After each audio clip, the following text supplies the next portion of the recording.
Ini ya. Jadi di sini dulu begitu banyak penulis, tapi kita hilang semua penulis-penulis itu. Ini ya, termasuk katakanlah setelah era William Iskandar dulu, kemudian ada M. Qasim yang pelopor cerpen Indonesia.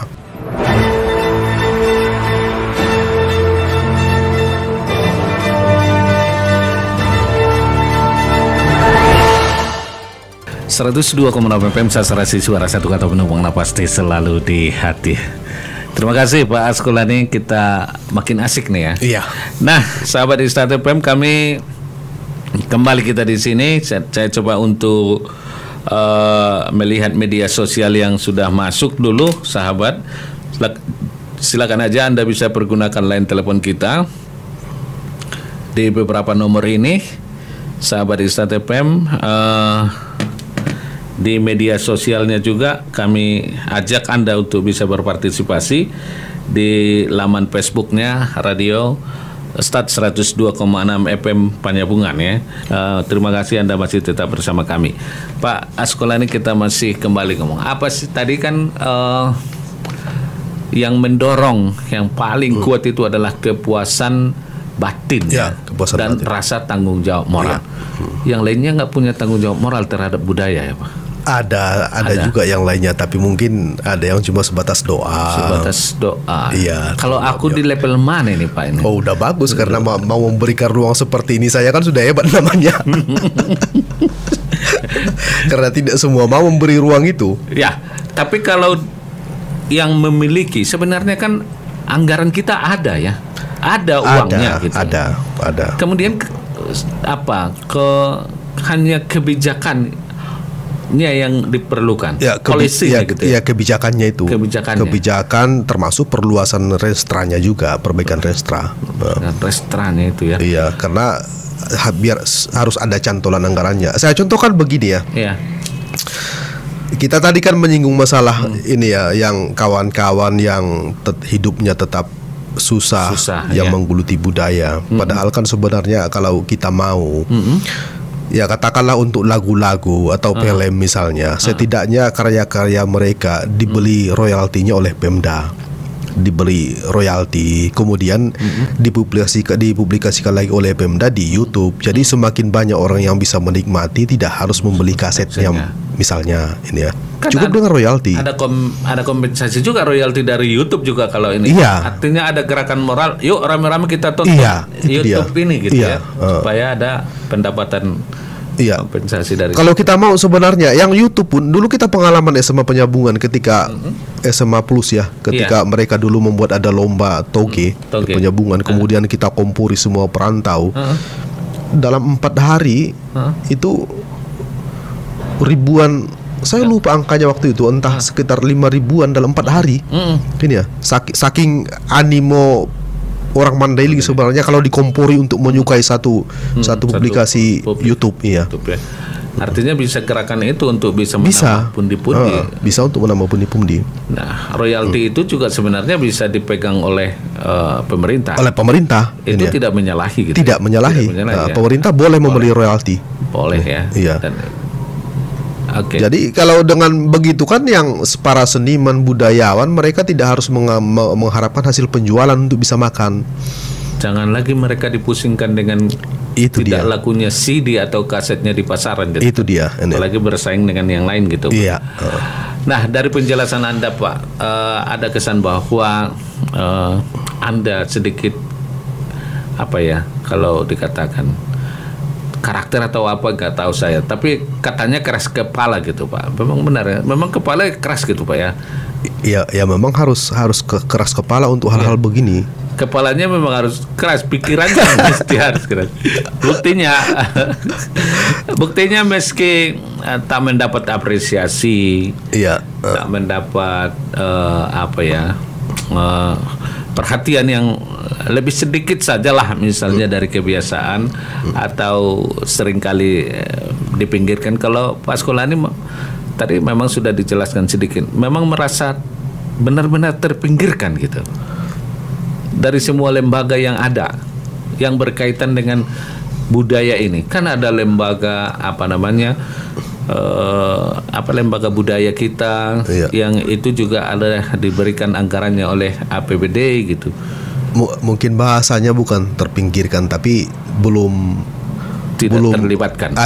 Belum dianggap hal yang penting, itu saja mungkin belum dianggap hal yang penting. Tapi kan persoalan yang menguasai, katakanlah aksara tulak-tulak itu kan sudah bagian dari sangat penting. Tanggung jawabnya ini adalah di samping pemerintah adalah lembaga yang terbentuk itu kan, lembaga yang memang mendapat subsidi APBD untuk kegiatan yang berkaitan dengan budaya itu. Seringkah diajak untuk diskusi atau mungkin langkah program apa saja yang harus dilakukan atau dipertahankan terkait dengan budaya itu?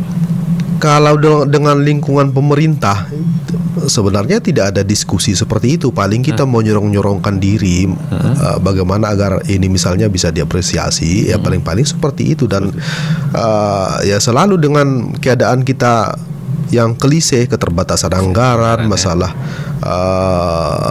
itu tadi. Akhirnya bosan gitu. Tidak. Terus berjuang. Ya prinsipnya ya kalau tidak bisa di tempat yang satu, kita bisa di tempat yang lain. Jadi ya kalau saya terakhir ya saya sendiri pun jalan tidak menjadi masalah. Walaupun nggak ada kawan gitu. Ya walaupun tidak ada kawan. Dan memang merasa begitu nggak ada kawan, Pak. Iya kadang-kadang seperti itu. 1, 2, 3. Ya. Yang saya tahu sekarang kawan sekolah ini Dahlan Batubara ya, seorang wartawan yang konsen. Apa namanya? Orang kan harus mempertaruhkan hidupnya sebenarnya di situ. Tidak bisa kita ajak orang, ayolah kita main di budaya ini, nggak bisa karena dia harus berhadapan dengan kebutuhan keluarga dan seterusnya. Jadi disitulah yang saya katakan tadi. Kalau dari pemerintah tidak ada insentif untuk memberi membeli karya-karya seperti itu, termasuk sebenarnya tulisan ya. Katakanlah cerpen-cerpen yang berbahasa Mandailing misalnya, dibeli royaltinya, diterbitkan menjadi buku, disimpan di perpustakaan sekolah atau perpustakaan daerah. Padahal ini kan, dia memiliki ini Pak ya, memiliki jaringan ya. Iya, memiliki jaringan. Termasuk dinas pendidikan. Iya, termasuk itu. Luar biasa sebenarnya bisa kita yang bisa kita lakukan. Dilakukan dalam jangka waktu dekat ini gitu Pak ya. Dalam waktu dekat. Saya bandingkan dengan Sumatera Barat kemarin ya. Mereka mendorong 1 tahun 1000 buku. 1 tahun 1000 buku. Judulnya atau buku eksemplarnya? Judulnya 1000 judul. 1000 judul ya. Iya, dan itu dibayar melalui APBD mereka. 1 tahun. Itu jadi, Sumatera Baratnya atau kabupaten kota? Salah satu kabupaten kota. Sumatera Baratnya. Provinsinya. Provinsinya ya. Iya. Kita di Sumatera Utara nggak ada. Nggak ada ya? Nggak ada. Berarti 1000 judul itu dibeli sama mereka gitu? Iya. Dikasih royalti. Dikasih royalti, dibayar penulisnya. Diterbitkan bukunya 1000 judul. Jadi misalnya kalau kita Mandailing Natal 100 sajalah dulu, tidak usah 1000 kan. 100 judul dibeli oleh Pemda. Anda yakin nggak kira-kira kalau seandainya program itu ada nggak judul yang mau menulis buku itu? Mau lah. Jangan-jangan yang 100 itu Pak Sekolani udah 99. Enggak. 99 judul. Saya tahu banyak yang bisa menulis di sini. Batubara. Banyak yang bisa menulis. Yang anak-anak muda, karena itu kita kumpulkan dulu yang di forum penulis. Anak-anak muda yang ada yang satu anak muda 4 bukunya, ada yang 3 buku, dan kita tidak tahu. Itu tentang budaya keseluruhan. Walaupun tidak tentang budaya, tapi kan tinggal mendorong ini agar mereka bercerita tentang budaya. Ini di penyambungan saja ada 2 penulis novel di berbagai daerah kita. Siapa di penyambungan penulis novel itu? Ada Marga Lubis, anak dari kawan itu tetangganya siapa? Roy Janun. Iya. Tetangganya. Itu juga penulis itu. Oh, penulis. Banyak di sini yang penulis, anak-anak muda lagi. Penulisnya kadang-kadang mutan gitu, Pak. Enggak. Saya pikir tidak sekedar mood lagi, justru mereka sudah semakin memahami. Iya, bahwa menulis itu ya penting untuk mereka. Jadi seandainya kita dorong ini semua, ayo menulis mengenai budaya, kita kasih, tidak usah mahal-mahal dulu ya, agak 8 juta 10 juta per orang. Berlomba itu ya? Iya, berlomba itu. Itu kalau cuma 108 juta kali 100. Iya. 108 itu kan cuma nggak 800 juta. Iya, ya cuma itu, kecil namanya kalau untuk anggaran kita. Untunglah saya nggak ikutan di situ Pak. Kalau nggak Bapak udah salahkan aku nih berarti kan. Nah, kalau 8 juta saja satu buku itu yakin Pak ya? Yakin. Berlomba. 5 juta saja berlomba, saya yakin. Animo itu ada banyak animo. Saya bisa jamin 100 naskah masuk yang layak cetak. coba kasih hadiah dulu nanti Pak di ulang tahun Radio Starter FM saya buat lomba menulis dulu. kalau bisa hadiahnya 5 juta 1 buku gitu kan. Tapi baik sahabat di Starter FM, kalau memang tidak baper sih namanya ya, artinya hanya sedikit merasakan saja akibat terpinggirkan, dalam arti di sini kan ada keinginan kita misalnya semua yang kita lakukan, apalagi yang mempertahankan budaya kita ini, dia masuk dalam program-program prioritas pemerintah gitu ya. Nah, kemudian bagaimana sih sebenarnya jauh sebelumnya, apa sih yang membawa Anda bersinggungan dengan budaya dan tulis menulis ini? Padahal kan Anda kan bisa memilih jadi dululah saya sudah pernah mengulik itu juga. Jadi tukang servis misalnya, tukang servis gitu kan, jadi praktisi hukum atau jadi apalah yang sepertinya tidak akan begitu sulit bagi Anda dan sukses 2 profesi itu. Tapi kenapa masih, apa yang membawa bersinggungannya dengan tulis menulis ini? Kan beda, tulis menulis ini, penulis itu juga kan berbeda sekali, dan itu juga bagian dari profesi. Iya benar. Bagian dari profesi. Jadi saya pikir begini ya. Kalau saya dulu dasarnya dari sejarah sebenarnya. Ketika saya belajar sejarah, kemudian masuk ke sejarah lokal, lalu bertemu di sejarah lokal orang-orang hebat. Ya katakanlah William Iskandar misalnya, Quick School. Bayangkanlah dia sekolah pertama di Sumatera. Di Sumatera sekolah pertama, kemudian 25 orang muridnya menjadi penulis. Kemudian seluruh penulis-penulis yang ada di, ya katakanlah di Tabaksel dulu, di Kresidenan Tapanuli dulu, itu bekas murid-muridnya semua. Dan sampai sekarang mereka tidak ada yang mengimbangi mereka sebenarnya.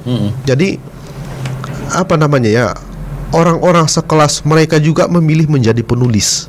Ini ya, karena dengan tulisan bukan hanya kita mewariskan pemikiran, tapi juga mewariskan budaya. Mewariskan budaya. Ini ya. Jadi di sini dulu begitu banyak penulis, tapi kita hilang semua penulis-penulis itu. Ini ya, termasuk katakanlah setelah era William Iskandar dulu, kemudian ada M. Kasim yang pelopor cerpen Indonesia. Ini ya, yang malah di Kota Nopan itu kita tidak tahu ada orang sebesar dia. M. Kasim orang mana? Kota Nopan. Kota Nopan ya? Iya. Dia tuh pelopor cerpen Indonesia. Ya. Dulu di kiprahnya di Jakarta. Di Jakarta ya, nasional dia. Memang nasional ini ya. Belum lagi penulis-penulis yang lain di sini yang katakan yang kelahiran Muara Sipongi, ada Sanusi Pane, ada Armin Pane, ada lagi yang wartawan Mokhtar Lubis. Ini ya. Mereka orang-orang sini. Jadi yang generasi setelah mereka kan seolah-olah terputus, ya, seolah-olah tidak ada lagi, habis. Padahal dari gennya orang Mandailing itu hebat-hebat menulis ya Pak. Hebat-hebat dia sampai pelopor cerpen seperti itu, ini ya. Atau Sultan Tahlil Ali Sabana lah dulu, dia kan pada waktu menulis dulu dia dari Natal dulu. Di Natal. Iya, ketika masuk menjadi penulis, itulah dia berdomisili dan memang tinggal di Natal. Iya. Tapi di sini tumbuh dulu roh untuk menjadi penulis ini, tumbuh di sini. Ya, karena ini kota pelajar dulu.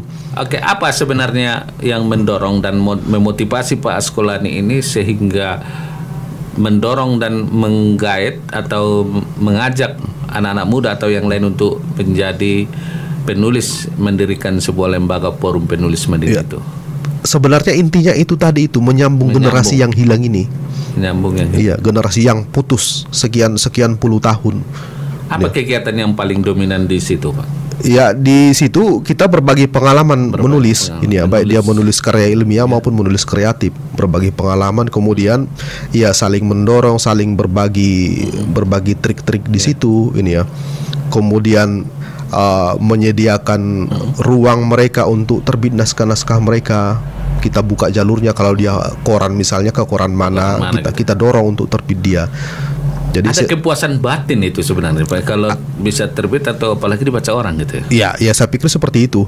Satu saja membacanya kita sudah merasa puas ya. Apalagi dalam media sekarang lebih banyak ya. Iya, lebih banyak. Ada media sosial atau apa dan segala macam. Iya. Itu kan kalau Iya. kolom komentarnya berisi banyak itu kan ada Itu sudah kepuasan. Nggak Iya, sudah dibayar kepuasan juga banget. sebenarnya. Iya, Sedikit iya. terobati gitu. Iya, sudah Apalagi terobati. ada tadi dibayar pemerintah 5 juta, 8 juta. Itu dia. Kan? Itu dia. Nah, kegiatan itu masih terus berlangsung. Masih terus. Outputnya apa sih yang diharapkan Pak dengan mendirikan sebuah forum itu? Outputnya itu semua punya buku sendiri. Semua punya buku sendiri. Iya. Dari yang sekarang berjalan sudah berapa orang yang bisa menulis? Satu atau dua orang yang sudah? Saya pikir kalau yang menulis di koran sudah lumayan banyak. Lumayan banyak. Iya, ada sekitar 5-7 yang sudah menulis di koran. Kalau buku? Kalau buku sedang mengkumpul apanya sekarang, mengkumpul naskah-naskahnya untuk terbitkan menjadi buku. Iya. Luar biasa. Saya meskipun sangat mengapresiasi, artinya tadi niat baik dari seorang Pak Askolani yang akan menyambung putusnya tadi para penulis-penulis besar itu ya, mudah-mudahan lahir, padahal medianya cukup banyak sekarang. Pak, kita yang tadi kita sudah bicara masalah budaya, tulis menulis, saya ingin bicara masalah Sinaknun ini Pak.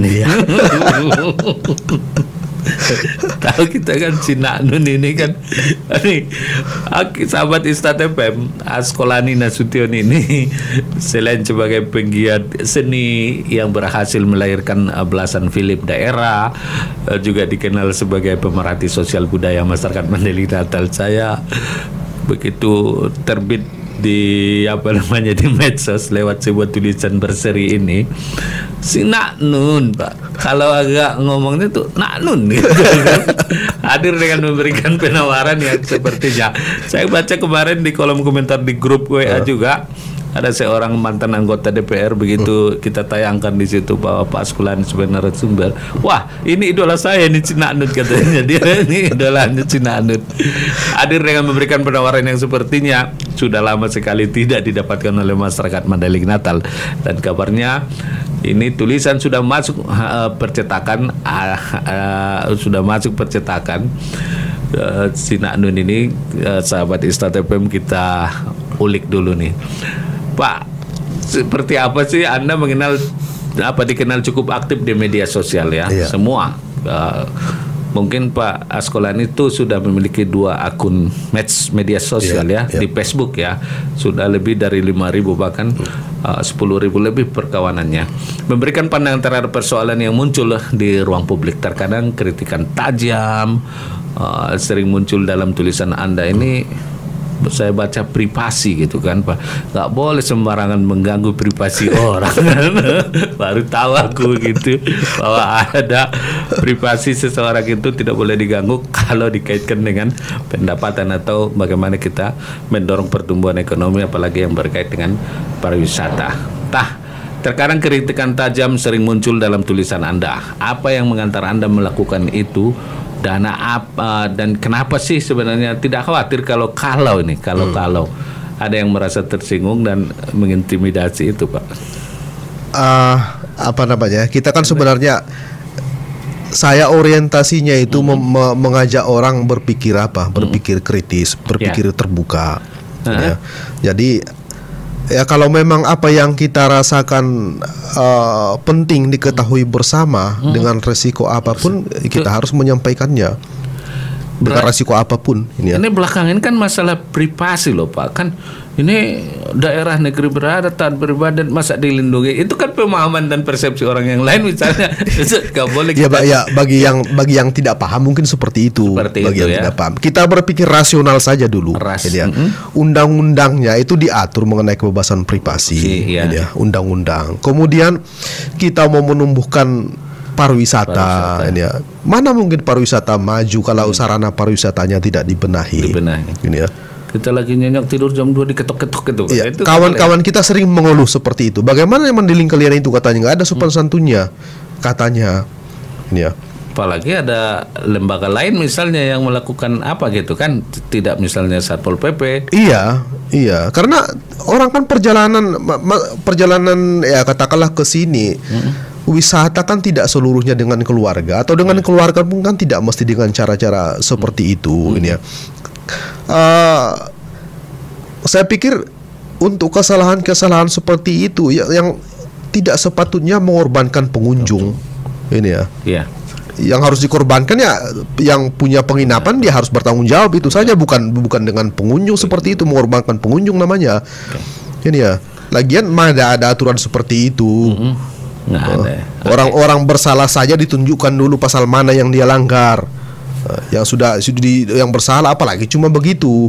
Ini ya. Nah, itu yang terkait dengan kondisi sosial kemasyarakatan kita, apalagi terkait dengan pemerintah berani sekali kadang-kadang Pak mengkritik kalau tidak sesuai dengan apa gitu. Ya, kita mesti membuka pikiran semua orang. Lagian kan niat kita kan bagus. Baik. Kita sering ngomong mengenai pariwisata ini ya, pariwisata. Jadi kalau tidak dibarengi dengan itu sarana pariwisata, dukungan sumber daya manusianya, kenyamanan berusaha, tidak akan maju. Misalnya di Batam lah dulu ya. Di Batam itu pariwisata pertama dia ada kebijakan di situ.